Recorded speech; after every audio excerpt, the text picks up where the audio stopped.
وعلى آله وصحبه ومن سار على نهجه القويم أما بعد فأعوذ بالله من الشيطان الرجيم بسم الله الرحمن الرحيم فلولا فضل الله عليكم ورحمته في الدنيا والآخرة لمسكم فيما أفضتم فيه عذاب عظيم. وقال عز من قائل ولولا فضل الله عليكم ورحمته لكنتم من الخاسرين. لائق عزت تکریم سامعین مکرم، اللہ رب العزت ہم سب کے خالق و مالک ہیں، جس نے ہمیں مٹی سے پیدا کیا ہے۔ انسان کی تخلیق دو چیزوں سے ہوئی۔ انسانی جسم اللہ تعالی نے مٹی سے بنایا ہے،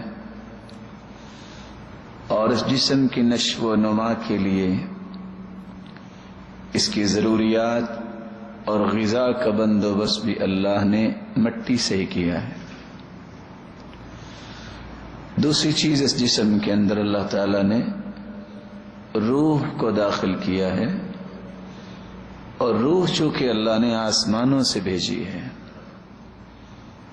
اس روح کی نشو و نما کے لیے اس کی غذا کا بندوبست بھی اللہ نے آسمانوں سے ہی کیا ہے۔ جس طرح مٹی سے بنایا گیا یہ جسم، اگر اس کی غذا کا خیال نہ کیا جائے تو یہ جسم بیمار ہو جاتا ہے۔ اسی طرح اگر روح کی غذا کا خیال نہ کیا جائے، جو کہ کتاب و سنت اور وحی کی شکل میں ہے، تو روح بھی بیمار ہو جاتا ہے۔ اور یہ ایک حقیقت ہے جس پہ آپ بھی اتفاق کریں گے کہ جسم انسان کا جتنا بھی خوبصورت ہو، توانا ہو، طاقتور ہو، اگر روح کا رشتہ اس جسم سے توڑ دیا جائے تو اس جسم کی کوئی قیمت نہیں رہتی۔ تو اصل انسانی زندگی کی قیمت روح کے ساتھ ہے۔ اس لیے جتنے بھی انبیاء آئے وہ روحانی طبیب بن کے آئے، روح کی پرواز کو ہر وقت مینٹین رکھنے کے لیے تعلیمات دیتے رہے۔ اور یہ بھی ایک حقیقت ہے، کل شیء یرجع الی اصلہ، ہر چیز ایک نہ ایک دن اپنے اصل کی طرف پلٹ کے جائے گی۔ مٹی سے بنایا گیا یہ جسم ایک نہ ایک دن مٹی میں ہی واپس چلا جائے گا، اور آسمانوں سے آنے والی روح اس کو واپس جانے کے لیے طاقت کی ضرورت ہے۔ اور طاقت اس کو کیسے ملے گی؟ جب قرآن و سنت کی روشنی میں انسان زندگی گزارتا ہے۔ اگر تو اس طاقت کو حاصل کیا گیا تو ہر آسمان پر اس کو خوش آمدید کہا جائے گا، وگرنہ جسم تو شاید مٹی کی پہلی تہ میں ہو، روح کو ساتوں زمینوں کے نیچے کا قیدی بنا دیا جائے گا۔ اللہ رب العزت ہمیں محفوظ فرمائے۔ آج کی ہماری اس گفتگو کا محور 3 نکات ہوں گے۔ رحمت کیا ہے، اور دوسرا نقطہ رحمت کہ ہم مستحق کیسے بن سکتے ہیں، اور تیسرا نقطہ کون سے ایسے اعمال ہیں کہ ہم اللہ کی رحمت کے مستحق نہیں بن سکیں گے، محروم کر دیے جائیں گے؟ رحمت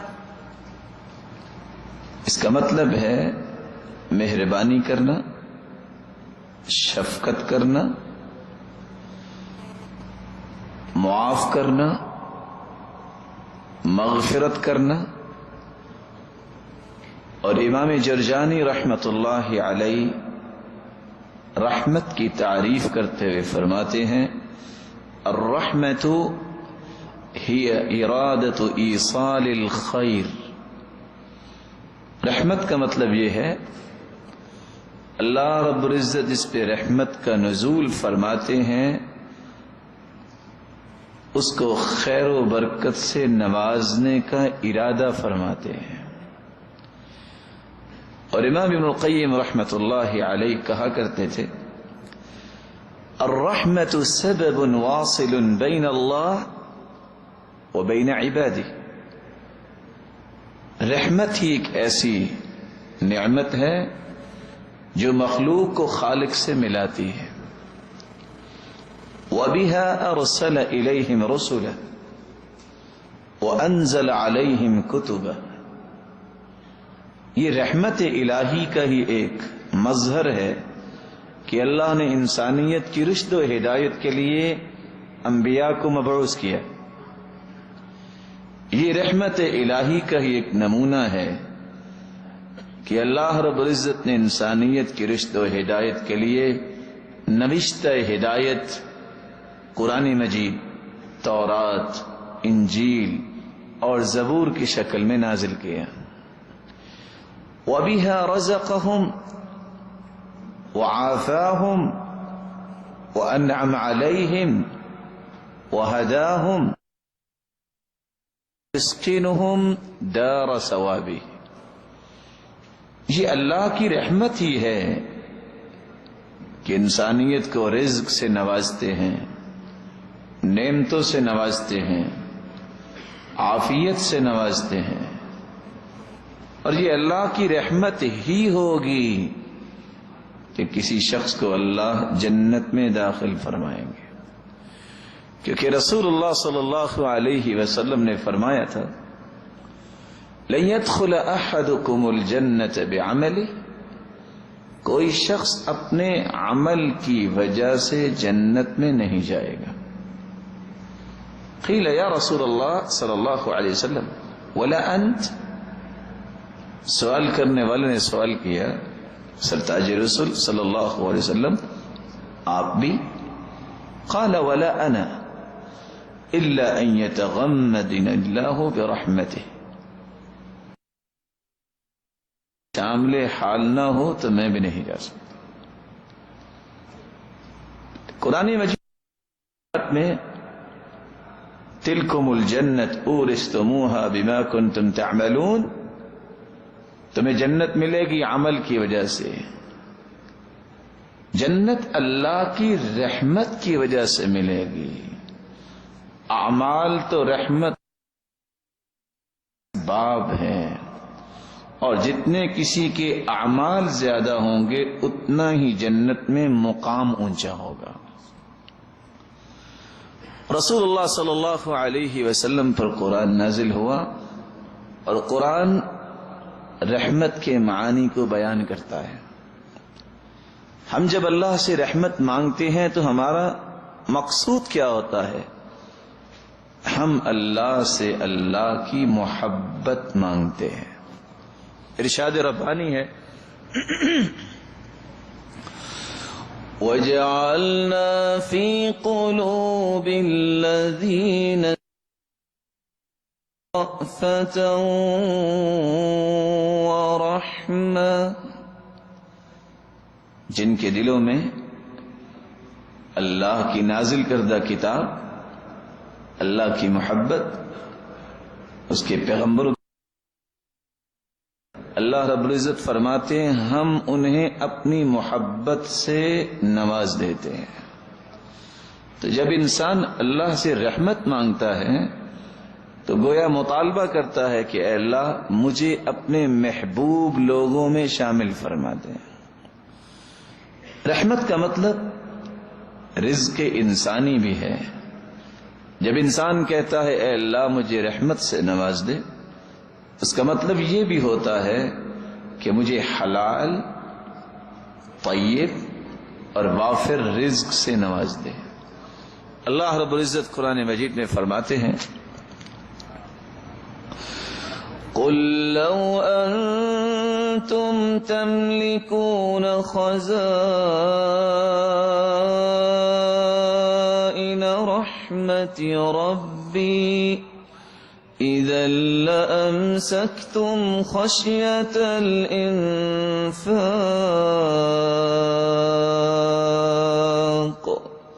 وكان الإنسان قتورا۔ اے میرے پیارے پیغمبر صلی اللہ علیہ وسلم، قل آپ فرما دیجئے، لو انتم تملکون خزائن رحمت ربی، اگر اللہ کی رحمت کے خزانے تمہاری ہاتھوں میں دے دیے جائیں تو تمہارے ہاتھوں میں جو ہی یہ خزانے آئیں گے تم انسانیت کو مار ڈالو گے۔ کیوں؟ بخل کی وجہ سے تم خرچ ہی نہیں کرو گے کہ کہیں ختم نہ ہو جائیں۔ یہ اس رب کی رحمت کے خزانے ہیں جو نہ ختم ہونے والے ہیں۔ یہ وہی ہے جو جانتا ہے کس کو کیا دینا ہے اور کس کو کب دینا ہے۔ تو انسان جب اللہ کی رحمت مانگتا ہے تو اللہ کی محبت مانگتا ہے، اللہ سے وافر رزق مانگتا ہے، اور جب انسان مایوسیوں کا شکار ہو جاتا ہے تو پھر رحمت الہی طلب کرتا ہے۔ مردہ اور بنجر زمینوں کو جس طرح بارش آباد کرتی ہے، اسی طرح مرجھائے ہوئے دلوں کو بھی زندگی عطا کرتی ہے یہ بارش۔ تو رحمت الہی سے مراد بارش بھی ہے۔ قرآن مجید میں اللہ رب العزت فرماتے ہیں وَهُوَ الَّذِي يُنَزِّلُ الْغَيْثَ مِن بَعْدِ مَا قَنَطُوا وَيَنشُرُ رَحْمَتَهُ وَهُوَ الْوَلِيُّ الْحَمِيدُ۔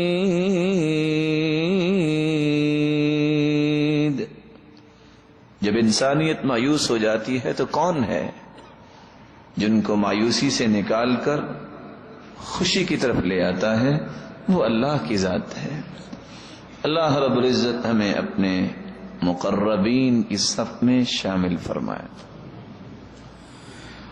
رحمت کا چوتھا معنی یہ ہے، جب انسان رحمت طلب کرتا ہے تو اللہ رب العزت سے یہ مطالبہ کرتا ہے کہ میں کمزور انسان ہوں، اللہ تو مجھے دنیا کی آزمائشوں سے محفوظ فرما، میری کوئی طاقت نہیں ہے، تو ہی آزمائشوں سے بچانے والا ہے۔ ارشاد ربانی ہے قل افرأيتم ما تدعون من دون الله ان ارادني الله بضر هل هن كاشفات ضري أو أرادني برحمة هل هن ممسكات رحمتي قل حسبي الله۔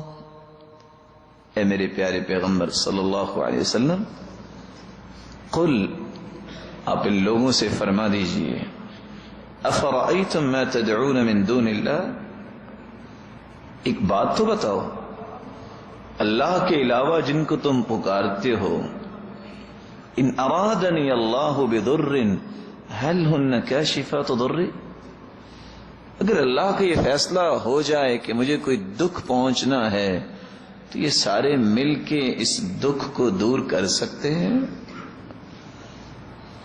او ارادنی برحمت هل هن ممسکات رحمتی، اور اگر اللہ کا یہ پیغمبر کو رحمت سے نوازنا ہے، آزمائشوں سے بچانا ہے، تو کوئی طاقت مجھے کوئی تکلیف دے سکتی ہے؟ کیسے ہو سکتا ہے؟ طاقت تو اللہ کے پاس ہے۔ اس لیے ان سے کہہ دو تمہارا تعلق ان سے ہے، قل حسبی اللہ، مجھے میرا رب ہی کافی ہے، جو رحمتوں والا ہے اور جو آزمائشوں سے محفوظ کرنے والا ہے۔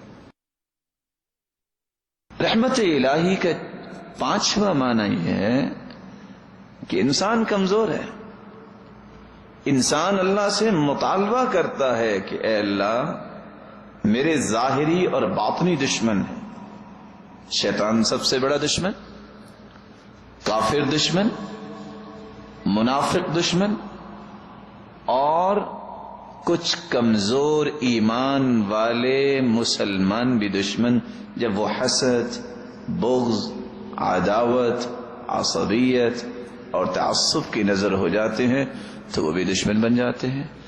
ان تمام دشمنوں کے مقابلے میں اللہ کی نصرت اور تائید کو طلب کرتا ہے انسان، جب وہ کہتا ہے کہ اللہ مجھے رحمت سے نوازے۔ قل من ذا الذی یعصمکم من اللہ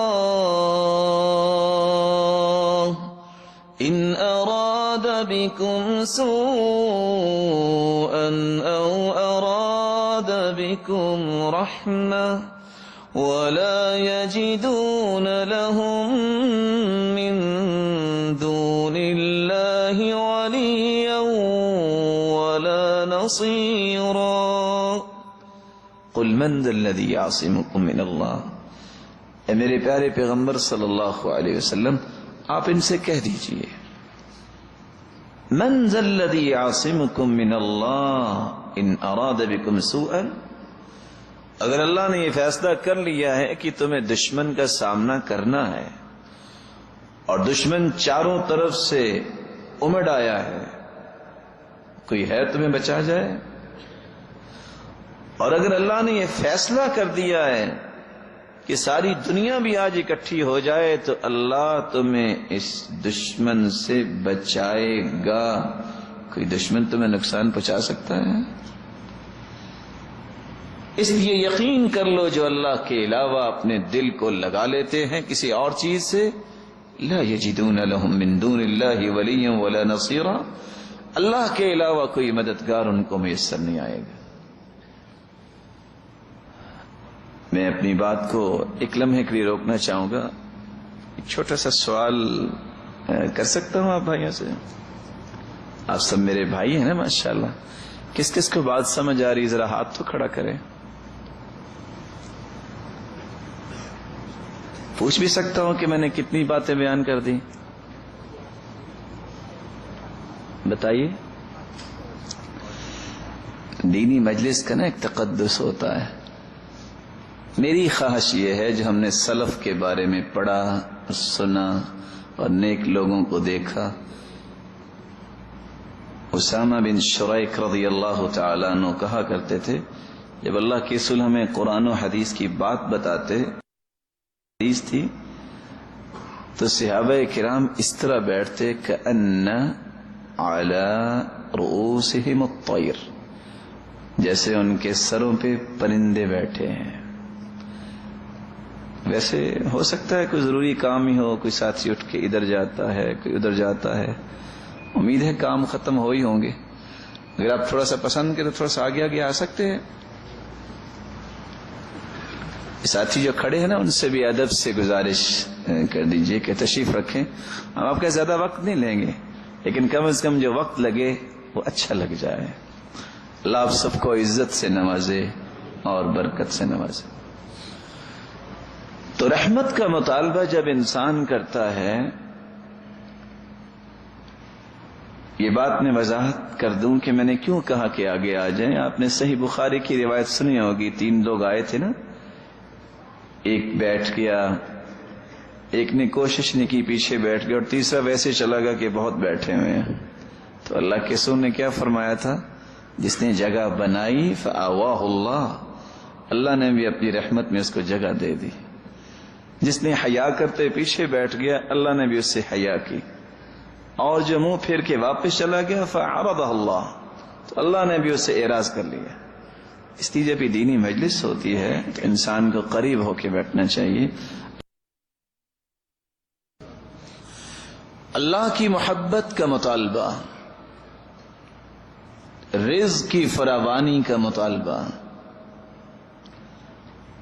بارش کا مطالبہ، آزمائشوں سے حفاظت کا مطالبہ اور دشمن سے بچاؤ کا مطالبہ۔ چھٹا معنی رحمت کا مطلب یہ بھی ہے کہ اللہ ہمیں عذاب عظیم سے محفوظ فرما دے۔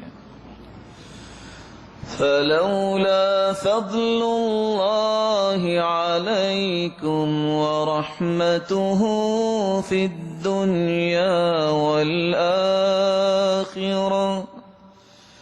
لمسکم فیما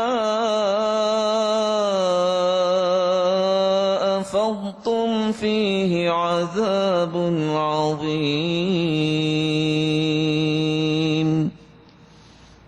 اگر اللہ کی رحمت نہ ہوتی، اگر اللہ کا فضل نہ ہوتا تو تم نے جو عائشہ رضی اللہ تعالی عنہا کے بارے میں چند کلمات بولے ہیں،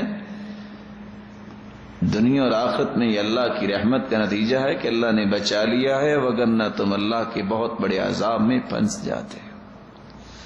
تو عذاب عظیم، اس سے بچاؤ کا مطالبہ کرتا ہے انسان جب رحمت مانگتا ہے۔ رحمت کا ساتواں معنی، انسان جب رحمت مانگتا ہے تو یہ التجا کرتا ہے، اے اللہ تیری جنت بھی تو تیری رحمت ہے، یہ رحمت مجھے عطا کر دے۔ ان رحمت اللہ قریب من المحسنین، اللہ کی جنت احسان کرنے والوں کے بہت قریب ہے۔ رحمت جس کے معنی آپ نے سنے، احسان کرنے والوں کو اللہ نے یہ نوید سنائی ہے کہ جنت بڑی ہی قریب ہے۔ احسان کے 3 معنی ہیں۔ الاحسان الی نفسہ، یہ بھی احسان ہے کہ انسان اپنے آپ کو گناہوں سے دور رکھے، اپنے ساتھ احسان کرے۔ لقمان حکیم جب فوت ہونے لگے نا تو بیٹے نے کہا، ابا جان سارا علم ساتھ ہی لے جانا ہے، مجھے کچھ نہیں بتانا؟ کہا بیٹا پھر لکھ لو۔ جی ابا جان لکھوائیں۔ بیٹا پہلی بات یہ ہے کہ گناہ اتنے کرنا جتنی سزا سہنے کی تیرے اندر طاقت ہے۔ دوسری بات، ویسے اگر جی چاہے نا تو گناہ کر لینا، لیکن وہاں جا کے کرنا جہاں اللہ نہ دیکھتا ہو، اور اگر مزید خواہش پیدا ہو جائے کہ گناہ کرنا ہی کرنا ہے تو پھر وہاں کرنا جو اللہ کی زمین نہ ہو، کسی اور جگہ جا کے کر لینا۔ کوئی ایسی جگہ ہے؟ قرآن مجید میں اللہ فرماتے ہیں نا، یا معشر الجن والانس ان استطعتم ان تنفذوا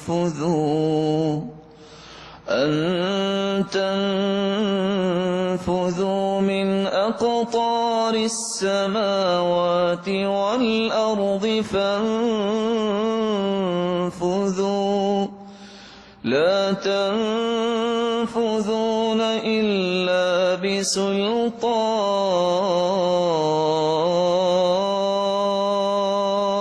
بسلطان فبأي آلاء ربكما تكذبان۔ انسانوں، جنوں، اگر تمہاری طاقت ہے تو زمین و آسمان سے باہر نکل جاؤ. کوئی نکل سکتا ہے؟ کہاں جائے گا؟ پوری کائنات کا بادشاہ کون ہے؟ هو اللہ. اس لیے لقمان حکیم کیا کہہ رہا ہے؟ گناہ کی اگر خواہش پیدا ہو جائے تو وہاں کرنا جہاں اللہ نہ دیکھتا ہو. آج کل کی نوجوان نسل سمجھتی ہے کہ دروازہ بند کیا ہے، لاک لگا لیا، کون دیکھتا ہے؟ کون دیکھتا ہے؟ علیم بذات الصدور. یہ تو تم کچھ کر رہے ہو، کچھ دیکھ رہے ہو تو اللہ تمہیں دیکھتا ہے. تمہارے دلوں میں اٹھنے والے جذبات سے بھی واقف ہے تو کون ہے؟ اللہ ہے.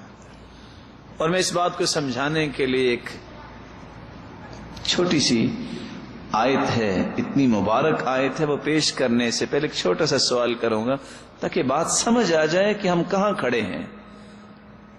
آپ میں سے کس کس کے گھر میں درخت ہے؟ پریشانی ہو نا، میں کچھ نہیں کہوں گا آپ کو. کوئی بتا سکتا ہے کہ اس کے گھر میں جو درخت ہے اس پہ پتے کتنے ہیں؟ بولے. چلو کوئی یہ بھی بتا سکتا ہے دنیا کا کیلکولیشن کا نظام اگر اکٹھا کر لیا جائے، جو جدہ میں جتنے درخت ہیں اس کو کیلکولیٹ کیا جائے کہ اس میں پتے کتنے ہیں، ممکن ہے؟ It possible? ممکن نہیں ہے. پوری کائنات کی شجرکاری وہ سمندروں میں ہے یا خشکی میں؟ قرآن کیا کہتا ہے؟ وَمَا تَسْقُطُ مِن وَرَقَةٍ إِلَّا يَعْلَمُهَا. ایک پتا بھی کسی درخت سے گرتا ہے یا لگتا ہے، کس کو علم ہے؟ اس رب کے بارے میں یہ ذہن بنا کے انسان گناہ کرتا نا کہ اللہ نہیں دیکھ رہا. میں نے چٹکی لگا لی ہے، جو چاہوں چینل کھول سکتا ہوں، جو چاہوں میں سائٹس کھول سکتا ہوں. میں ایک مثال دے رہا ہوں. آپ تو ماشاءاللہ نیک لوگ ہیں، امید ہے آپ میں سے تو کوئی ایسا نہیں ہوگا، لیکن ایسے ہی کرتے ہیں نا کہ کون اللہ دیکھ رہا ہے. ہم تو چھپ گئے ہیں. لا تخفى علی خافیہ. اللہ کے سامنے کوئی چیز مخفی اور خفیہ ہے ہی نہیں. اللہ کا علم بہت وسیع ہے. اللہ رب العزت ہمیں یقین نصیب فرما دے. احسان یہ ہے، اپنے ساتھ احسان کرو. سب سے پہلے سے بچاؤ تاکہ یہ اللہ کے عذاب سے بچ جائے. احسان کا دوسرا معنی یہ ہے ان تعبد اللہ کأنک تراہ فإن لم تكن تراہ فإنہ یراک. عبادت اتنی خوبصورتی سے کرو کہ تم اللہ کو دیکھ رہے ہو. اگر یہ تصور نہیں بن پایا تو یہ یقین تو کرنا ہی چاہیے کہ میرا رب مجھے دیکھ رہا ہے. یہ بھی احسان ہے. اور احسان کی تیسری کیفیت یہ ہے الاحسان الی الناس. لوگوں کے ساتھ خیر خواہی اور ہمدردی کے پہلوؤں کو غالب کرنا.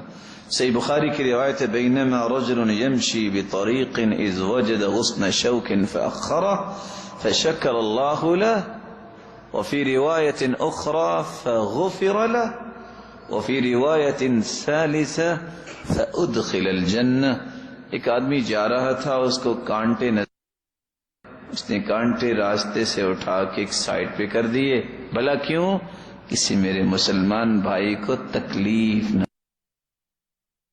کو یہ ہمدردی اور خیر خواہی اتنی پسند آئی، زندگی کے سارے گناہوں کو معاف کر کے اس کو جنت میں داخل کر دیا. ان رحمت اللہ قریب من المحسنین. احسان کرنے والوں کی جنت بڑی قریب ہے. اللہ رب العزت ہمیں اپنی جنت نصیب فرمائے. یہ تھا پہلا نقطہ کہ رحمت کیا ہے. رحمت کا مطلب اللہ کی محبت مانگنا ہے.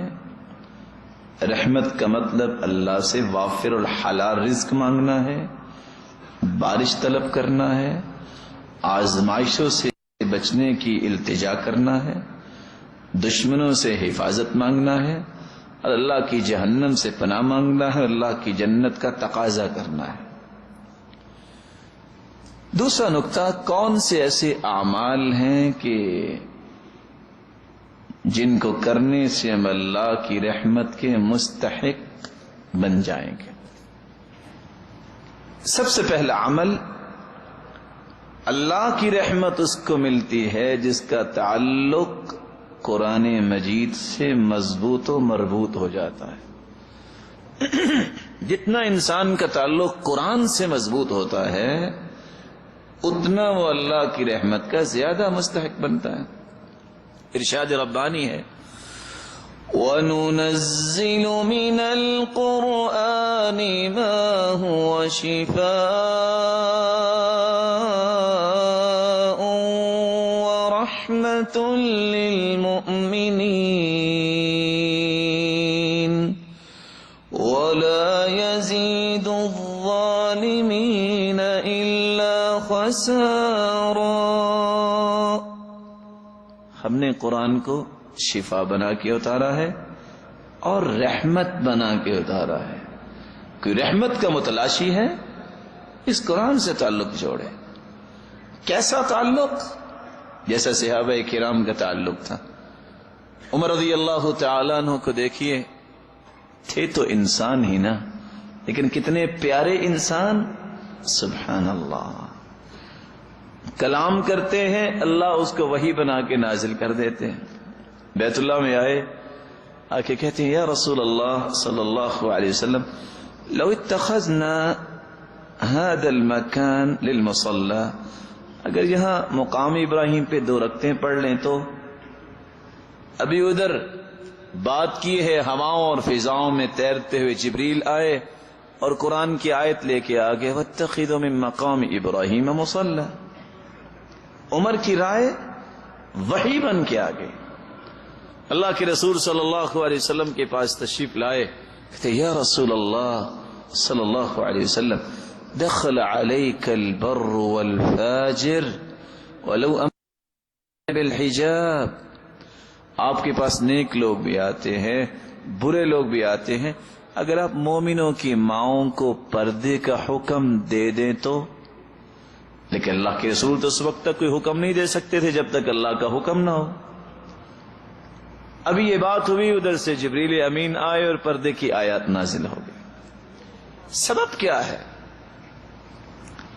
حالانکہ ہمارا یہ ایمان ہے اس کائنات میں سب سے اعلیٰ ابو بکر ہے۔ حدیث کے الفاظ ہے، ارحم امتی بامتی ابو بکر، میری امت میں سب سے رحیم دل کون ہے؟ ابو بکر۔ واشدہم فی امر اللہ عمر، اور دین میں سب سے سخت کون ہے؟ عمر۔ واصدقہم حیاء عثمان، اور سب سے زیادہ حیا والے کون ہیں؟ عثمان۔ واقضاہم علی، اور فیصلے کی صلاحیت اللہ نے کس کو دے رکھی ہے؟ علی رضی اللہ تعالی عنہ۔ واقرأہم ابی بن کعب، اور سب سے بڑے قاری کون ہیں؟ ابی بن کعب۔ وافرضہم زید بن ثابت، اور فرائض اور وراثت کے متعلق گہرائیاں جاننے والے سب سے زیادہ صحابی کون ہیں؟ زید بن ثابت۔ واعلمہم بالحلال والحرام معاذ بن جبل، اور حلال و حرام کے کن کو حاصل ہے؟ معاذ بن جبل رضی اللہ تعالی عنہ۔ ولکل امۃ امین، وامین هذه الامہ ابو عبیدہ ابن الجراح رضی اللہ تعالی عنہ۔ ہر امت کے امانت دار ہوتے ہیں، لیکن میری امت کا امین ابو عبیدہ بن جراح ہے۔ عمر رضی اللہ تعالیٰ عنہ سے کسی نے سوال کیا کہ آپ کی خواہش کیا ہے؟ انہوں نے ابو عبیدہ کی طرف اشارہ کیا، اس طرح کے لوگوں کا ایک کمرہ بھرا ہوا ہو، بس میری یہ خواہش ہے۔ کیا مطلب؟ کہ اس طرح کے امانت داروں کا اگر کمرہ بھرا ہو، باقی بچا کیا ہے، پوری دنیا تو ان کے قدموں میں لا رکھ دے گا، امانت داری کی وجہ سے۔ عمر رضی اللہ تعالیٰ عنہ کی رائے قرآن کیوں بنتی؟ عبداللہ ابن عمر رضی اللہ تعالیٰ عنہ اس کی حقیقت کھول رہے ہیں۔ کان اذا دخل البیت نشر المصحف قرأ فی، عمر جب گھر میں آتے تو سب سے پہلے قرآن کھول کے بیٹھ جاتے، جب تک قرآن سے سیر نہ ہو جاتے کوئی اور کام نہ کرتے۔ ہر نئے دن کا آغاز قرآن مجید کی تلاوت سے۔ آج میں اور آپ اللہ کی رحمتوں سے دور کیوں ہوتے ہیں؟ ہر نئے دن ہم کوشش کرتے ہیں اخبار میرے ہاتھ میں آ جائے۔ یہ تو رات انسانوں نے لکھی ہے، جس کو وحی سمجھ کے انسان پابندی کرتا ہے۔ اللہ کی وحی کو پڑھو جس میں اللہ نے ہدایت رکھی ہے۔ یہ تو چند انسانوں کی بنائی ہوئی باتیں ہیں، نہ جانے کتنا سچ ہے، اور ہو سکتا ہے اس میں جھوٹ بھی ہو، لیکن بھلا اللہ کی کلام میں بھی کوئی ایسی بات ہو سکتی ہے؟ اللہ کی کلام تو تمت کلمت ربک صدقا وعدلا، صداقت و عدالت کا معیار جہاں ختم ہو جاتا ہے وہاں قرآن مجید کا معیار شروع ہوتا ہے۔ اس لیے اللہ کی رحمت کا مستحق بننا چاہتے ہو، سب سے پہلا کام قرآن سے اپنا تعلق مضبوط بنائیے۔ اور کتنا مبارک مہینہ تھا، ایک ریفریشر کورس اللہ نے کروایا ہے مسلمانوں کو قرآن کی تلاوت کا، اس کی فہم کا اور اس کے سمجھنے سمجھانے کا۔ یہ پورے سال چلنا چاہیے۔ اور کیسا کورس؟ کس طرح امام احمد بن حنبل رحمت اللہ علیہ، نام تو آپ نے سنا ہوگا، اور امام شافعی رحمت اللہ علیہ، یہ بھی نام سنا ہوگا۔ یہ دونوں استاد شاگرد تھے۔ امام شافعی استاد ہیں اور امام احمد بن حنبل شاگرد ہیں۔ اور یہاں میں رک کے یہ بتا دوں کہ آج کل کے اساتذہ اور شاگردوں کی طرح نہیں۔ امام احمد بن حنبل ایک مرتبہ بیمار ہو گئے، امام شافعی ان کی بیماری کی خبر سن کے بیمار ہو گئے۔ کسی نے پوچھا یہ کیا؟ کہتے اصل میں اللہ نے اس بندے کو، اس بچے کو اتنا نور دیا ہے، میں دعا کرتا ہوں شاید اتنا دین کا کام میں نہ کر سکوں جتنا یہ کرے گا۔ جب امام احمد بن حنبل کو یہ پتا چلا کہ میرے استاد پریشان ہو گئے ہیں میری بیماری کا سن کے، اٹھے اور ان کے پاس گیا، اور ان کو دیکھ کے امام شافعی رحمت اللہ علیہ بھی کھڑے ہو گئے۔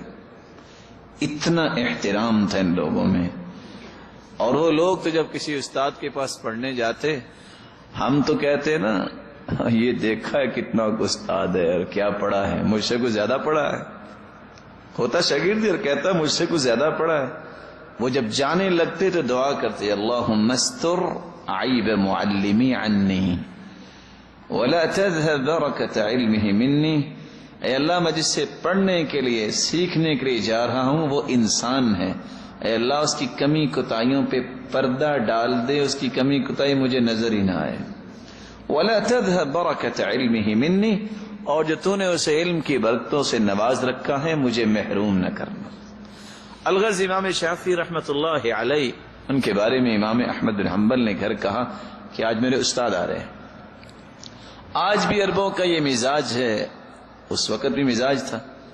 خوشی سے کھانا پکایا گیا، کھانا ان کے سامنے رکھ دیا، اور بیٹیوں سے کیا کہا کہ میرے وہ استاد آ رہے ہیں جس کے اندر دو بڑی عمدہ خصوصیات ہیں، ایک تہجد گزار ہے، ایک کھانا بہت تھوڑا کھاتے ہیں۔ ہم تو کمال اس کو سمجھتے نا، وہ کمال کے سمجھتے تھے کھانا بہت تھوڑا کھاتے۔ الغرض کھانا رکھ دیا، معمول سے کچھ کھانا زیادہ کھا لیا، اسی طرح ہی پڑا ہوا ہے، صبح اٹھے تو پانی استعمال ہی نہیں ہوا۔ آپ جانتے ہیں کہ باپ اور استاد سیرت دی ہوتی، پہچان لیتے ہیں کہ اس وقت شاگرد کیا کر رہا ہے، اور باپ بھی اپنی اولاد کو جانتا ہی ہوتا ہے۔ کہا آپ پریشان کیوں ہیں؟ کہا میں نے اپنے گھر میں یہ کہا تھا لیکن جاننا چاہتا ہوں کھانے کے بارے میں اور پانی کے بارے میں۔ تو استاد محترم کہنے لگے اتنا بتاؤ یہ کھانا کس نے پکایا ہے؟ کہا میری بیٹی نے پکایا۔ کہا وہ حافظ قرآن تو نہیں ہے؟ کہا جی اس کا تو معمول ہی یہ ہے کہ ادھر کھانا پکانا شروع کرتی ہے ادھر قرآن کی تلاوت بھی شروع کر دیتی ہے۔ کھانا بھی پک جاتا ہے اور 5 پارے منزل بھی مکمل ہو جاتی ہے۔ کہا یہی وجہ ہے، ایک لقمہ لیتا تھا اتنی لذت آتی، میں نے کہتا چلو ایک اور لقمہ لے لیتا ہوں، اس میں اس سے بھی زیادہ لذت، اسی طرح ہی میں نے اتنا کھانا کھا لیا۔ پھر اللہ نے اس کھانے میں برکت کتنی ڈالی، یا ابا عمیر ما فعل النغیر، اس حدیث کو میں نے سامنے رکھا اور میں نے 90 مسائل اخذ کیے، اور اسی وضو سے تہجد پڑھی اور اسی وضو سے میں نے صبح کی نماز پڑھی ہے۔ برکت تو آئے گی قرآن سے تعلق جوڑنے سے۔ جو اخبار جہاں، وقت ضیاء، ڈائجسٹ پڑھتے پڑھتے، گانے سنتے سنتے، موسیقی کو ناجائز غذا کہتے کہتے کھانا پکائے گی بیٹی، اس کے کھانے میں کیا برکت آئے گی اور اس کے ہاتھوں میں کون سی برکت آئے گی؟ اللہ کی رحمت اگر لینا چاہتے ہو اس قرآن سے تعلق جوڑو۔ اس قرآن سے تعلق کیا ہے؟ ہر نئے دن کا آغاز سب سے پہلے اللہ کی کلام سے ہو۔ میں نے اتنا حصہ قرآن کا پڑھنا ہے اور پڑھنا ہے، اور صرف پڑھنا نہیں سمجھنا ہے۔ جب تک قرآن کا ترجمہ نہ پڑھیں یہ تبدیلی نہیں لاتا۔ اجر ملتا ہے، ثواب ملتا ہے، لیکن تغیر آتا ہے انسان کے اندر تو قرآن کا ترجمہ پڑھنے سے۔ اللہ کی رحمت کو حاصل کرنے کا دوسرا طریقہ تہجد کی پابندی۔ رمضان المبارک گزرا، اتنے شوق اور ذوق سے ہم یہ کام کرتے رہے، اس کام کو چھوڑنا نہیں ہے۔ رسول اللہ صلی اللہ علیہ وسلم کا فرمان ہے، رحم اللہ امرأ قام من اللیل فصلى وأيقظ امرأته فإن أبت نضح في وجهها الماء۔ اللہ اس پہ رحمت فرمائے جو رات کی تاریکی کو اٹھتا ہے اور اٹھ کر تہجد پڑھتا ہے، پھر اپنی گھر والی کو بھی اٹھاتا ہے، اور اگر وہ لیت و لال کرتی ہے تو اس پہ پانی کا چھڑکاؤ کرتا ہے، یہ ایسا انسان ہے جو اللہ کا پسندیدہ ہے اور چنیدہ شخص ہے، اس پہ اللہ کی رحمت کا نزول ہو جاتا ہے۔ وَرَحِمَ اللَّهُ امْرَأَةً قامت من اللیل فصلت وأيقظت زوجها فإن أبى نضحت في وجهه الماء۔ اللہ اس عورت پہ بھی رحم فرمائے جو رات کو اٹھ کر تہجد پڑھتی ہے اور پھر اپنے خامن کو بھی اٹھاتی ہے، اور اگر وہ نہیں اٹھتا پسو پیش کرتا ہے تو پانی کا چھڑکاؤ کرتی ہے، ادھر اللہ کی رحمت کا نزول ہو جاتا ہے۔ رسول اللہ صلی اللہ علیہ وسلم ایک رات گھر میں ہی تہجد پڑھ رہے تھے، مسجد سے آواز آئی قرآن مجید کی۔ آپ نے سوال کیا عائشہ رضی اللہ تعالی عنہ سے، یا عائشہ اصوت عباد هذا، یہ عباد کی آواز ہے؟ قالت نعم، لگتا ہے عباد صحابی پڑھ رہے ہیں۔ آپ نے وہاں ہی رات کی تاریکی میں ہاتھ اٹھائے۔ رات کا وہ حصہ جب اللہ رب العزت آسمان دنیا پہ تشریف لاتے ہیں، کما یلیق بعظمتہ، جیسے اس کی شان کو لائق ہے، دعا کیا کی، اللہم ارحم عبادا، اے اللہ اپنے اس بندے عباد پہ رحمت کی برکھا برسا دے۔ رسول اللہ صلی اللہ علیہ وسلم کا طریقہ تھا کہ آپ صبح کی نماز پڑھ کے فارغ ہوتے تو صحابہ سے مخاطب ہوتے، من رأى منکم الرؤیا فلیقصها، کسی نے خواب دیکھی ہے تو بتاؤ میں اس کی تعبیر کرتا ہوں۔ عبداللہ ابن عمر رضی اللہ تعالی عنہ، ان کی بڑی خواہش تھی کہ یا اللہ مجھے بھی خواب آئے، میں بھی اللہ کے رسول کو بتاؤں تاکہ تعبیر کریں۔ اب خواب مرضی سے تو نہیں آتی۔ الغرض خواب کی 3 قسمیں ہیں، الرؤیا الصالحہ من اللہ، نیک خواب اللہ کی طرف سے ہوتے ہیں، والرؤیا السوء من الشیطان، اور بری خواب شیطان کی طرف۔ تیسرے انسان کے تخیلات ہی رات کو عود کر آتے ہیں، اضغاث و احلام جو ہیں۔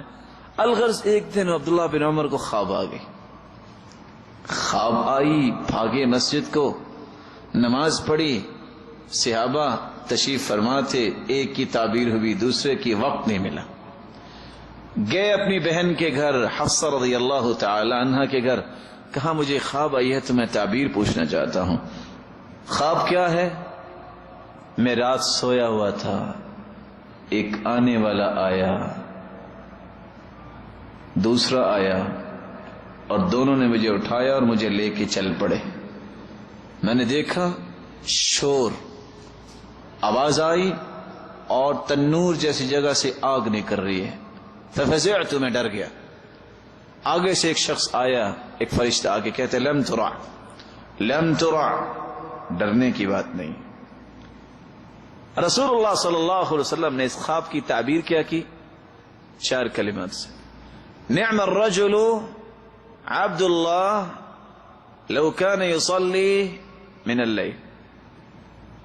4 کلمات سے اس کی تعبیر کی کہ عبداللہ بہت اچھا انسان ہے اگر تہجد پہ پابندی کر لے، نماز تو پڑھتے ہی ہیں۔ هذه الاربع کلمات غیرت حیات عبداللہ بن عمر۔ ان 4 کلمات نے عبداللہ بن عمر کی زندگی کو کیسے بدلا؟ روایت کے مطابق جب یہ خواب آئی تو اس وقت ان کی عمر 16 سال تھی۔ 100 سال کے قریب ان کی زندگی ہوئی۔ نافع بیان کرتے ہیں بقیہ 84 سال ہر رات عشاء کی نماز کے بعد پیالہ پانی کا بھر کے پاس رکھ لیتے اور تہجد شروع کر دیتے۔ جب اونگ آنے لگتی تو اپنے ہاتھ بھگو کے اپنے چہرے پہ لگاتے۔ چند دن گزرے، خواب آئی، اللہ کے رسول صلی اللہ علیہ وسلم کے پاس دوبارہ آ گئے، یا رسول اللہ صلی اللہ علیہ وسلم خواب پھر آ گئی ہے، تعبیر فرمائیے۔ جی خواب کیا آئی ہے؟ میں جنت میں چلا گیا ہوں اور جنت میں ایک ریشم کا ٹکڑا ہے اور میں اس کے اوپر بیٹھا ہوں، اور میں بیٹھے بیٹھے دائیں طرف آنکھ اٹھاتا ہوں تو مجھے اڑا کے ادھر لے جاتا ہے۔ میں جدھر کو خواہش کرتا ہوں یہ ریشم کا ٹکڑا مجھے اڑا کے ادھر لے جاتا ہے۔ آپ نے خواب کی تعبیر کیا کی؟ نعم الرجل عبد اللہ لو کان یصلی۔ عبداللہ بہت اچھا انسان ہے اگر یہ تہجد کی پابندی کر لے۔ اور یہاں رک کے 2 باتیں میں اور کہنا چاہوں گا۔ تہجد نصیب ان لوگوں کو ہوتی ہے جو اللہ کے پیارے ہوتے ہیں، عام لوگوں کو نصیب نہیں ہوتی۔ کیونکہ عبداللہ ابن مسعود رضی اللہ تعالی عنہ کہا کرتے تھے ان العبد اذا اذنب الذنب فيحرم به قيام الليل۔ جب بندہ گناہ کرتا ہے تو اللہ اس کو سے محروم کر دیتے ہیں۔ اور امام غزالی نے سچ کہا تھا نا۔ آج لوگ کہتے ہیں جی نماز پڑھی ہے، کہتے جی نہیں، یہ نہ کہو میں نے نماز نہیں پڑھی، کہو میں اتنا بد نصیب ہوں، بدبخت ہوں کہ مجھے اللہ نے اپنے سامنے کھڑا ہونے کے لائق ہی نہیں سمجھا۔ یہ چھوٹی بات نہیں ہے۔ یہ مت کہو کہ میں نے نماز نہیں پڑھی، یہ کہو میں اتنا بے نصیب ہوں، بدبخت ہوں کہ مجھے اللہ نے اپنے سامنے کھڑا ہونے کے لائق ہی نہیں سمجھا۔ ربیعہ بن کعب رضی اللہ تعالیٰ عنہ رات کی تاریکی میں اپنے استاد کی خدمت پر توجہ دے رہے ہیں۔ پانی لے کے آئے اللہ کے رسول کے لیے وضو کروانے کے لیے۔ فرماتے فأتیت بوضوئہ وحاجتی، میں آپ کی ضروریات اور پانی لے کے آیا۔ جب میں نے وضو کروایا تو اللہ کی رسول اتنے خوش ہوئے، فرمایا سل ربیعہ کیا مطالبہ ہے بتاؤ، میں اللہ سے دعا کرتا ہوں اللہ پورا کر دیں گے۔ مطالبہ کیا کیا؟ اسألک مرافقتک فی الجنہ۔ اللہ کے رسول یہ نسبت اور یہ قسمت مجھے بڑی پیاری لگتی ہے کہ آپ مخدوم ہوں میں خادم ہوں، دعا کر دیجئے جنت میں بھی ایسے ہم اکٹھے ہی نظر آئیں۔ قال او غیر ذلک، کہا میرے صحابی کچھ اور؟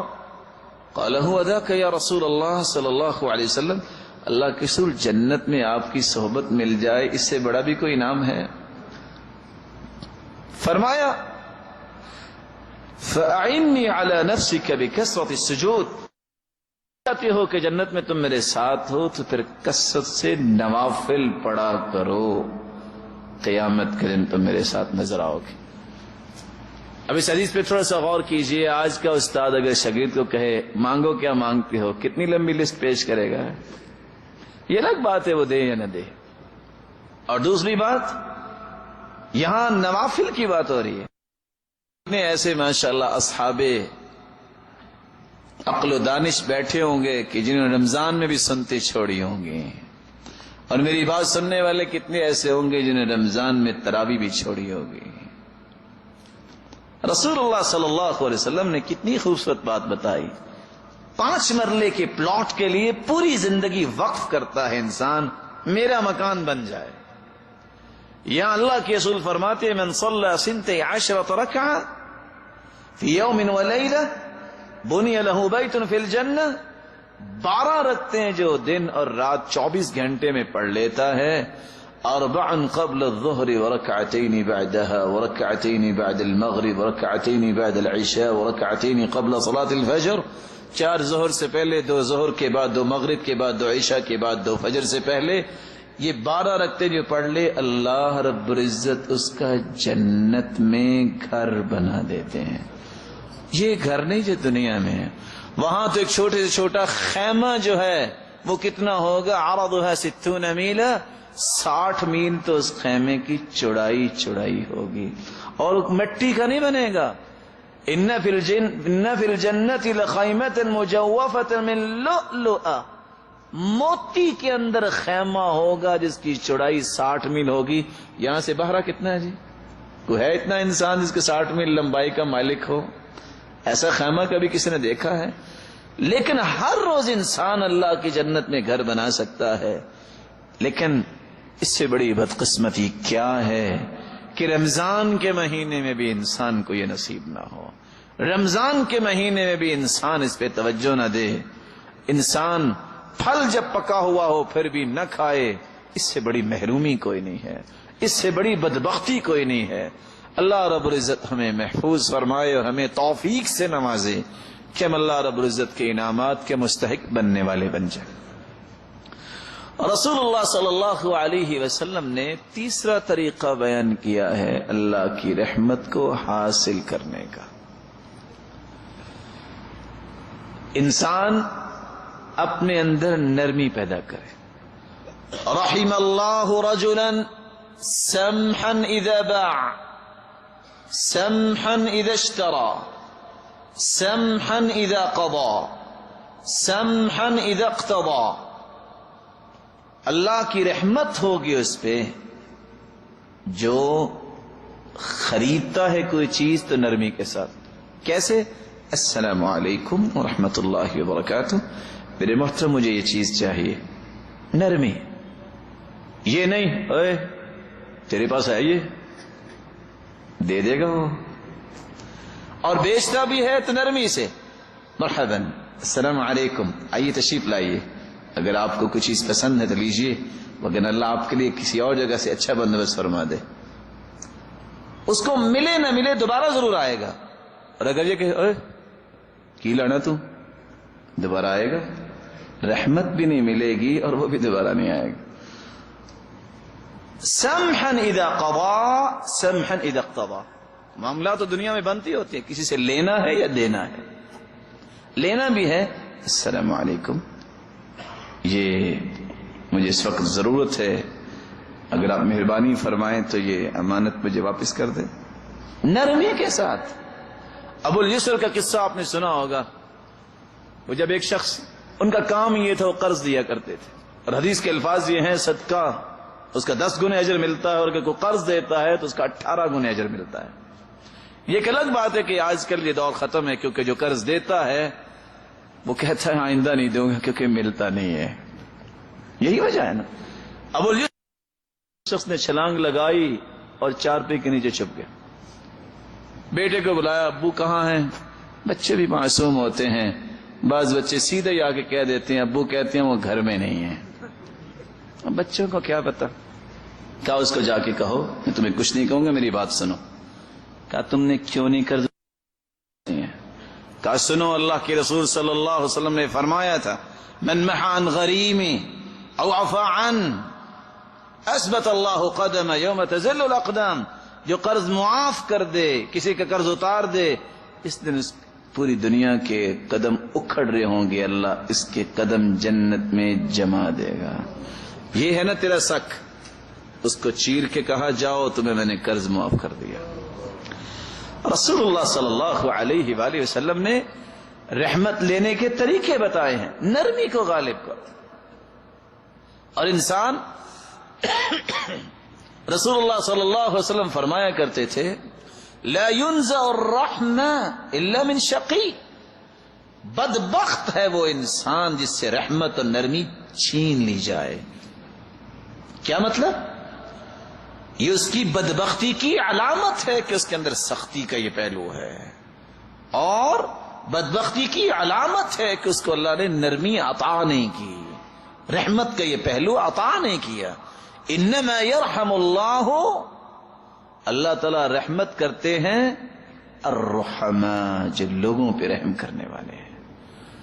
رحمت کو حاصل کرنے کا چوتھا طریقہ رسول اللہ صلی اللہ علیہ وسلم نے بیان کیا ہے، اپنی اولاد سے محبت کرنا اور اس کی خوبصورت تربیت کرنا.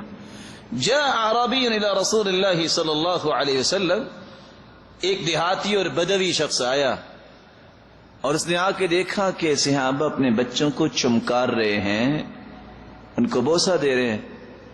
کہتا او تقبلون الصبیان، تم بچوں کو چومتے بھی ہو؟ تو اللہ کے رسول صلی اللہ علیہ وسلم نے پوچھا تم نہیں چومتے؟ قال ما نقبلہ، ہم نے تو کبھی ایسا کام نہیں کیا. فرمایا او املک ان نزع اللہ من قلبک الرحمہ، اگر تیرے دل سے اللہ نے رحمت کھینچ لی ہے تو پھر میں کیا کر سکتا ہوں. رسول اللہ صلی اللہ علیہ وآلہ وسلم نے اس لیے قریش کی عورتوں کی تعریف کی ہے، احناہ علی ولدی ارعاہ علی زوجی، سب سے زیادہ ان کی تعریف کی کس وجہ سے؟ خامدوں کی بہترین اہتمام کرنے والی ہیں اور اپنے بچوں کی خوبصورت تربیت کرنے والی ہیں اور ان پہ ٹوٹ کے شفقت کرنے والی ہیں. رسول اللہ صلی اللہ علیہ وآلہ وسلم نے رحمت کو حاصل کرنے کا پانچواں طریقہ بتایا ہے. جب کسی کو چھینک آئے اور وہ الحمدللہ کہے تو کیا کہنا چاہیے؟ اور جس کو چھینک آئے اسے کیا کہنا چاہیے؟ بول نہیں رہے ساتھی، نہیں یاد؟ یہدیکم اللہ ویصلح بالکم. اور اگر کسی کو چھینک آئے تو وہ الحمدللہ نہ کہے تو پھر کیا کہنا چاہیے؟ پھر بھی یہدیکم اللہ. امام بخاری رحمت اللہ علیہ نے صحیح بخاری میں باب باندھا ہے باب لا یشمت العاطس اذا لم یحمد اللہ، جب چھینک مارنے والا الحمدللہ نہیں کہتا تو اس کو یرحمک اللہ بھی نہیں کہتے. اللہ کے رسول صلی اللہ علیہ وسلم تشریف فرما تھے، ایک شخص کو چھینک آئی، اس نے کہا الحمدللہ، آپ نے فرمایا یرحمک اللہ. دوسرے کو چھینک آئی اور وہ خاموش رہا، آپ بھی خاموش رہے. پوچھتا ہے یا رسول اللہ شمتہ ولم لم تشمتنی، آپ نے اس کو تو دعا دی، مجھے کیوں نہیں دعا دی؟ فرمایا اس نے اللہ کی تعریف کی، میں نے دعا دے دی. تو نے اللہ کی تعریف نہیں کی، تجھے دعا کیوں دوں؟ لیکن اگر کسی کو 1 2 3 4 مرتبہ چھینک آ جائے تو پھر کیا کہنا چاہیے؟ بولے. لگتا ہے اس مسجد میں تقریریں ہوتی ہیں، درس نہیں ہوتے. تقریر سمجھتے ہیں؟ کچھ تقریریں ہوتی ہیں اور درس ہوتے ہیں دینی اور ربانی بنانے کے لیے، بات دل میں اتارنے کے لیے. یہ بہت چھوٹے مسائل ہیں، بچوں کے ہیں. جب 3 مرتبہ کسی کو چھینک آئے تو الحمدللہ وہ کہے تو کہتے ہیں شفاک اللہ، اللہ تجھے شفا دے. ایک صحابی جب ان کو 3 مرتبہ چھینک آئی تو آپ نے فرمایا شفاک اللہ. کہتے اللہ کے رسول صلی اللہ علیہ وسلم یہ کیا؟ فرمایا انت مزکوم، تمہیں تو زکام لگا ہوا ہے، تو میں نے دعا دی ہے شفاک اللہ، اللہ آپ کو شفا دے. یہدیکم اللہ ویصلح بالکم. چلو اس سے ملتا جلتا مسئلہ بھی ہے. اگر کسی کو جماعی آئے تو، بلکہ اس سے پہلے اگر چھینک آئے تو کیا کرنا چاہیے؟ پورے زور سے چھینک لگانی چاہیے. کچھ لوگوں کا ذہن ہوتا ہے چھینک لگاؤ 10 گھروں تک آواز جائے. هذا من خلاف المروءہ. رسول اللہ صلی اللہ علیہ وسلم نے فرمایا کہ کسی کو چھینک آئے ہاتھ سے، کپڑے سے، جس طرح بھی ہو سکتا ہے اس کو روکو. یہ بہت ہی عیب کی بات ہے، یہ بہت ہی بے ادبی کی بات ہے کہ کسی کے سامنے بیٹھ کے اس کے منہ کے سامنے چھینک لگانا، یا یہ ہے کہ جان بوجھ کے زور لگانا کہ چلو پتہ چلے کہ چھینک کتنی بڑی مارتا ہے، یہ ادب کی بات نہیں ہے، یہ کوئی کمال کی بات نہیں ہے، یہ بہت بڑی بےہودگی ہے کہ انسان اس طرح کے پہلوؤں کو اپنے اندر پیدا کرے۔ اگر جمائی آئے تو کیا کرنا چاہیے؟ کون سا ہاتھ رکھنا چاہیے؟ آپ کو کبھی جمائی نہیں آئے؟ جی بولے، دایاں ہاتھ کے بایاں، سیدھا یا الٹا؟ دو باتیں، سیدھا الٹا بھی کہا کس نے؟ الٹا بایاں۔ چلو ہم اللہ کے رسول صلی اللہ علیہ وسلم کا طریقہ ہی دیکھتے ہیں، آپ دایاں ہاتھ رکھتے تھے کہ بایاں ہاتھ؟ الٹا؟ ما تساءب نبی اللہ قط، اللہ کے رسول کو پوری زندگی جمائی آئی نہیں۔ الٹے سیدھے کی بات ہی کیا ہے؟ لیکن اگر کسی کو جمائی آ جائے تو کیا کرنا چاہیے؟ اذا تساءب احدکم فلیکظمہ ما استطاع، اگر کسی کو جمائی آئے تو اس کو جس طرح بھی روک سکتا ہے روکے۔ راوی نے باقاعدہ کر کے دکھایا، اپنے چہرے اپنا ہاتھ رکھو اور اس انگوٹھے انگلی کے ساتھ اپنے نوز کو بھی بند کرو، کیونکہ جب انسان منہ کھول کے ہا ہا کرتا ہے ضحک منہ الشیطان، شیطان جو ہے نا وہ کہہ کر لگاتا ہے دیکھو اس کے پاس کون سا ادب ہے، یہ کام کر رہا ہے۔ یہ چھوٹی چھوٹی باتیں جو ہیں یہ چھوٹی نہیں ہیں، یہ انسانیت کی بنیادیں ہیں جو اللہ کے رسول صلی اللہ علیہ وسلم نے سکھائی تھی۔ اللہ رب العزت ہمیں بھی سیکھنے کی توفیق عطا فرمائے۔ رحمت کو حاصل کرنے کا 7واں طریقہ الخوف والخشیہ والحیاء من اللہ، حیا جس کے اندر آ جائے، اللہ کا خوف جس کے اندر آ جائے، وہ اللہ کی رحمت کا مستحق بن جاتا ہے۔ آج حیا کس طرح ختم ہو گیا ہے؟ عبداللہ ابن مسعود رضی اللہ تعالیٰ عنہ کہا کرتے تھے الایمان عریان، لوگوں ایمان بے لباس ہے، وَلِبَاسُهُ الْحَيَاءُ، اگر ایمان کو لباس پہنانا ہے تو حیا کرو، وَزَادُهُ التَّقْوَى، اور اگر اپنے ایمان کو مالدار کرنا چاہتے ہو تو متقی بن جاؤ۔ حیا جو ہے یہ انسان کو اللہ کی رحمت کا مستحق بناتا ہے۔ حیا کیا ہے؟ ہر ایسے پہلو سے بچنا جس سے انسان ان ادب و آداب سے اپنے آپ کو دور کر بیٹھے جو اللہ کے رسول نے صحابہ کرام کو سکھائے تھے۔ یہ ایسے پہلو جس سے انسان اپنی شخصیت پہ تانا لے آئے۔ رسول اللہ صلی اللہ علیہ وسلم نے کس طرح صحابہ کرام کو حیا سکھایا؟ کان اشد حیاء من العذراء فی خدرها، رسول اللہ صلی اللہ علیہ وسلم تو خود کمواری عورت سے بھی زیادہ حیا کرنے والے تھے۔ اور آج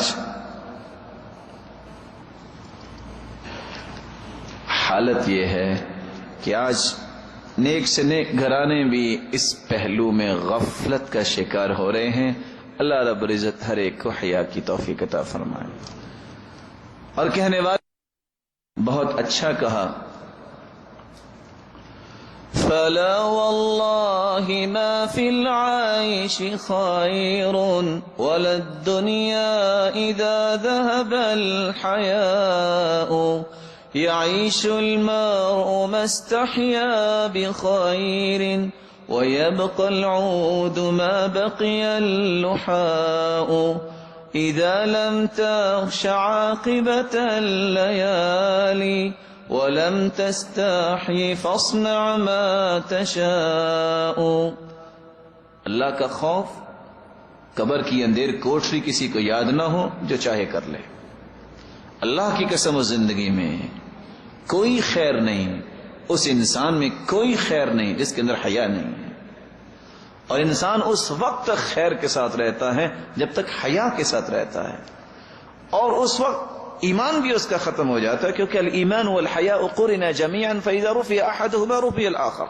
حیا اور ایمان اکٹھے آئے ہیں، جب ایک چیز چلی جائے تو دوسری خود بخود چلی جاتی ہے۔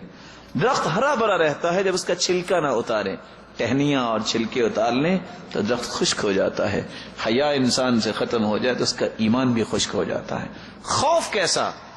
رسول اللہ صلی اللہ علیہ وسلم کے صحابی بیان کرتے ہیں، صحیح بخاری کی روایت ہے، ایک شخص نے زمین خریدی، دوسرے نے بیچ دی۔ دونوں لفظوں پہ غور کیا آپ نے؟ کچھ لوگ بیچتے ہیں، خریدتے بھی ہیں، قبضہ نہیں دیتے۔ اس نے پیسے دے دیے، اس نے قبضہ دے دیا، ہل چلانا شروع کیا۔ فوجد جرۃ من ذهب، گھڑا ایک سونے کا نکلا۔ کہتے رک جاؤ، اس نے نہیں کہا کہ رک جاؤ اس کو چھپا لو، کہا رک جاؤ۔ گھڑے کے پاس گئے، جناب یہ آپ کا گھڑا ہے، میرا نہیں ہے، میں نے تو آپ کو زمین کے پیسے دیے۔ کہا بعتک الارض وما فیہا، میرا نہیں ہے، یہ آپ کا ہے، میں نے زمین۔ جھگڑا ہو گیا۔ پتہ کس بات پہ جھگڑا ہوا؟ وہ کہتے تیرا گھڑا ہے، وہ کہتا نہیں تیرا گھڑا ہے۔ کتنا خوبصورت جھگڑا ہے۔ فتحاکم الی رجل، ایک شخص کے پاس گیا، فیصلہ کر دو۔ کہا کیا مسئلہ؟ بھی آپ کی زمین ہے، لے لو آپ۔ کہتے میں کل قیامت کے دن اللہ کے سامنے کھڑا ہو کے جواب کیا دوں گا؟ کہا بھی تم نہیں لیتے، تم لے لو بھائی، آپ کی زمین سے نکلا ہے۔ کہا یہ نہیں، اللہ کے سامنے کھڑا ہو کے جواب دے سکتا تو میں کیسے دوں گا؟ کہا اچھا پھر میرا فیصلہ یہ ہے، یہ بتاؤ الکما ولد، تم میں سے کسی کا بیٹا ہے؟ ایک نے کہا بیٹا ہے۔ کہا آپ کا؟ کہا میری بیٹی ہے۔ کہا ان دونوں کی شادی کرو اور یہ گھڑا ان دونوں پہ خرچ کرو، باقی بچے ان دونوں کے ہاتھوں سے صدقہ کر دو۔ کس طرح اللہ کا خوف ہے کہ دونوں گھڑا لینے سے انکار کر رہے ہیں۔ آج 10 روپے گرے نظر آ جائے نا، اس پہ جھگڑا ہو جاتا ہے، کہتے نہیں میرے گرے تھے، وہ کہتا صرف 10 روپے۔ بلکہ اللہ معاف فرمائے، آج کل 10 روپے تو بہت زیادہ ہیں، وہ 5 روپے کا سکہ مل جائے نا تو پنجابی میں ایک بات بنی ہوئی ہے، کیا کہتے ہیں جی؟ لبی شے خدا کی نہ دھیلے کی نہ پا کی، وہ اس پہ بھی اپنے آپ کو پکا کر لیتی ہے۔ 5 روپے پہ ایمان بیچنے والا کل قیامت کو اللہ کے سامنے کیا جواب دے گا؟ صحیح بخاری کی روایت، ایک شخص نے مرتے وقت وصیت کی، میرے بیٹو اذا انا مت فاحرقونی، جب میں مر جاؤں تو مجھے جلا دینا اور میری راکھ کو سمندروں میں بہا دینا اور ہواؤں میں اڑا دینا۔ بیٹوں نے ایسے کیا، کس ڈر سے؟ نیکیاں نہیں کی، میرا حساب نہ ہو۔ اللہ نے حکم دیا، راکھ اکٹھی ہوگی سمندروں، دریاؤں سے، ہواؤں اور فضاؤں سے۔ کلمہ صنعت هذا، میرے بندے یہ کام کیوں کیا؟ قال فرقا منك یا رب، اللہ تجھ سے ڈرتے ہوئے۔ کیا ڈر گئے ہو؟ خوف جب انسان کے اندر آتا نزول ہو جاتا ہے۔ رسول اللہ صلی اللہ علیہ وسلم نے ایک خوبصورت پہلو اور بیان کیا ہے، رحمت چاہتے ہو اتفاق، اتحاد، جماعت بندی، اس کو اختیار کرو، اختلافات سے بچو، افتراقات سے بچو، چھوٹی اتحاد، جماعت بندی، اس کو اختیار کرو، اختلافات سے بچو، افتراقات سے بچو، چھوٹی چھوٹی باتوں پہ فساد سے بچو۔ رسول اللہ صلی اللہ علیہ وسلم نے فرمایا من لم یشکر القلیل لم یشکر الکثیر، جو تھوڑی چیز پہ شکر نہیں کرتا وہ زیادہ چیز سے بھی شکر نہیں کرتا۔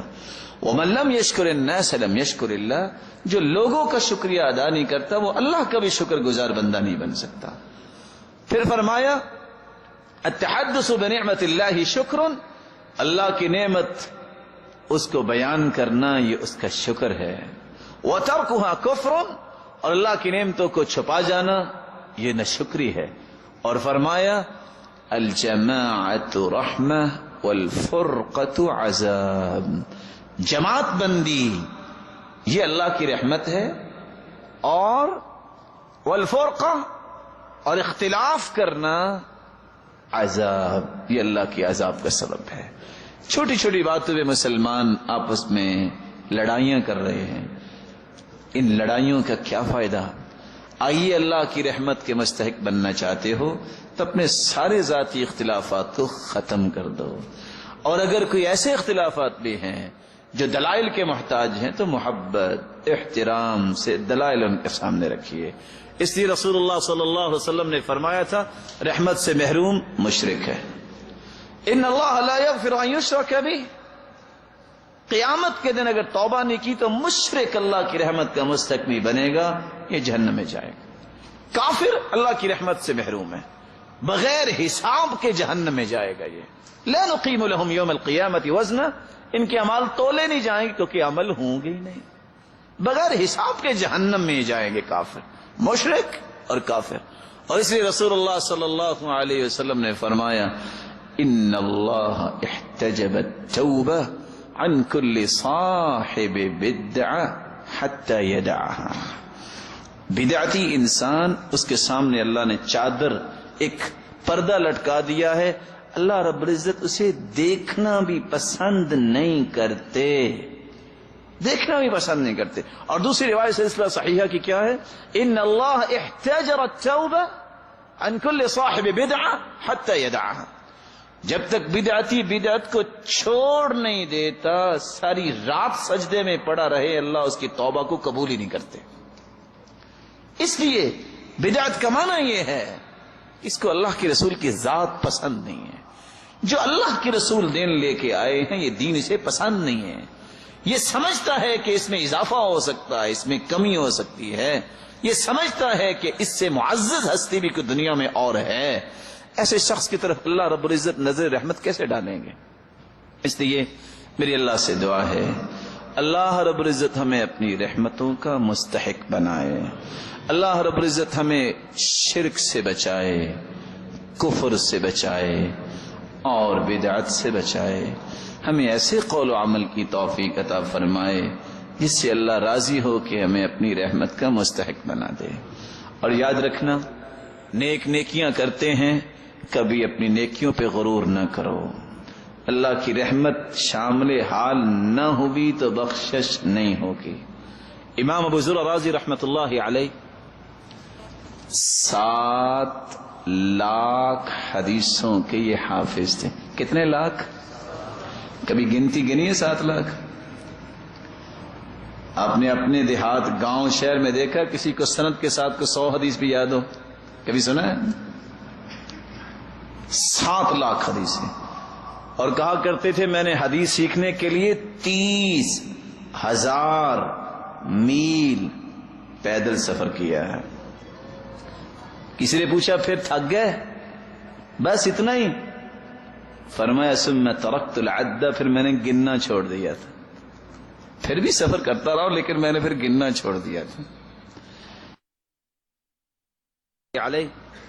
جب آخری سانسوں میں چلے گئے تو ان کے پاس ابو حاتم الرازی، منذر بن شاذان، ابن وارہ، 3 پائے کے محدثین، دنیا کے اندر مقام پانے والے یہ لوگ بیٹھے ہیں.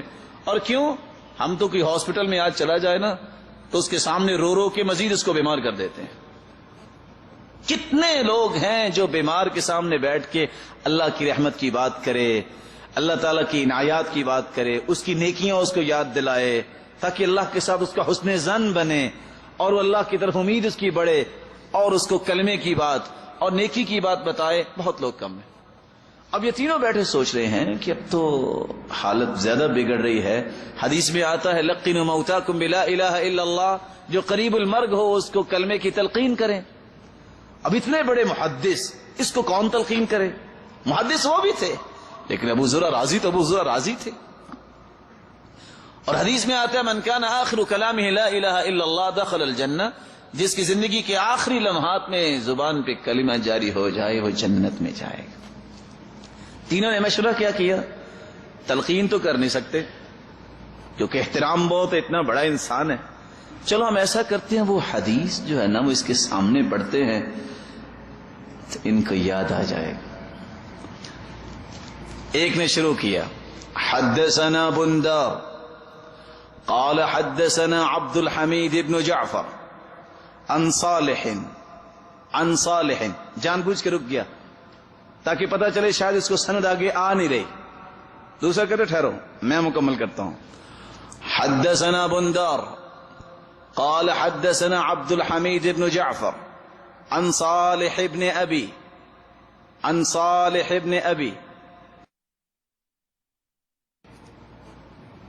ابھی یہ بات ہوئی تھی تو آخری سانسوں میں ابو ذر رازی کہتے ہیں رک جاؤ، یہ حدیث میں سناتا ہوں تمہیں. حدثنا ابو عاصم قال حدثنا بندار عن عبد الحميد بن جعفر عن صالح بن أبي عريب عن كثير بن مرة الحضرمي عن معاذ بن جبل رضي الله تعالى عنه قال سمعت رسول الله صلى الله عليه وسلم يقول من كان آخر كلامه لا إله إلا الله دخل الجنة. راوی کہتے ہیں جب من کان آخر کلامی لا الہ الا اللہ اس لفظ پہ پہنچے دخل الجنہ کے لفظ نہیں بولے، مسکرائے اور اللہ کے پاس چلے گئے. اور ابن حجر اسقلانی رحمۃ اللہ علیہ نقل کرتے ہیں مسکرائے کیوں ہوں گے، جیسا کہ ابن کثیر نقل کرتے ہیں اپنی تفسیر میں کہ جب آسیہ علیہ الصلوۃ والسلام کو نیزہ لگا اس کی وہ مسکرانے لگ گئے، تو لوگ کہتے ہیں دیکھو اس مجنونہ کی طرف، اس کی جان نکل یہ مسکرا رہی ہے. ابن کثیر کیا لکھتے ہیں، اصل میں آسیہ نے دعا کی تھی رب ابن لی عندک بیتا فی الجنہ، اللہ جنت میں میرا اپنے پاس گھر بنا. اللہ نے وہ گھر دکھایا اور مسکرائی، ان کی جان نکل گئی. اسی طرح لا الہ الا اللہ کہاں ابو ذر رازی نے دخل الجنہ کے لفظ نہیں بولے. اللہ سے امید ہے کہ اللہ نے ان کو جنت دکھائی ہوگی. جس آخری سانسوں میں تھے اس سے پہلے کہتے اللہم انی اشتاق الی رؤیتک، اللہ میں تیری رؤیت کا مشتاق ہوں، مجھے اپنا دیدار کروانا. کسی نے پوچھا بما عمل کیا کیا ہے، کس لیے اتنا شوق کر رہے ہو؟ کہا عمل کی بات نہیں ہے، 7 لاکھ حدیثوں کا حافظ ہے. کہتا برحمتک یا رب، اللہ صرف تیری رحمت کی امید لے کے یہ خواہش کر رہا ہوں مجھے اپنا دیدار نصیب فرمانا. اللہم انا نسألک لذت النظر الى وجهک الکریم، اے اللہ ہم سب کو معاف فرما دے، ہمارے گناہوں کو معاف فرما، خطاؤں سے درگزر فرما. الہ العالمین جو روحانی جسمانی بیمار ہیں ان کی بیماریوں کو شفاؤں میں بدل دے، جو کسی مصیبت میں ان کی مصیبتوں کو خوشیاں بنا دے، جو کسی تنگی میں ان کی تنگی کو آسانیاں بنا دے. الہ العالمین صاحب اولاد ہیں، یہ بات سن رہے تو ان کی اولاد کو نیک بنا، دست و بازو بنا، آنکھوں کی ٹھنڈک بنا، صدقہ جاریہ بنا. اور جو بے اولاد ہیں ان کی جھولیوں کو بھی بار رونق بنا دے. الہ العالمین جو مال والے ہیں ان کے مال میں برکت فرما اور ان کو تقوی نصیب فرما، فتنوں اور آزمائشوں سے بچا. اے اللہ جو بے روزگار ہیں ان کو بھی تو تونگر بنا دے، مقروض کے غیبی خزانوں سے مدد فرما دے. الہ العالمین سب کو اپنی رحمتوں سے نواز دے، سب کو برکتوں اور عزتوں سے نواز دے. اور الہ العالمین ہمیں جب تک رکھنا ایمان سے رکھنا، جب بلانا تو ایمان کی خوبصورت کیفیت میں بلانا. جس راج اے اللہ تیرے گھر میں جمع ہے ہمیں جنت الفردوس میں جمع فرمانا اور اپنے محبوب کی رفاقت نصیب فرمانا اور اپنے دیدار کا مستحق بنانا. وآخر دعوانا ان الحمد للہ رب العالمین.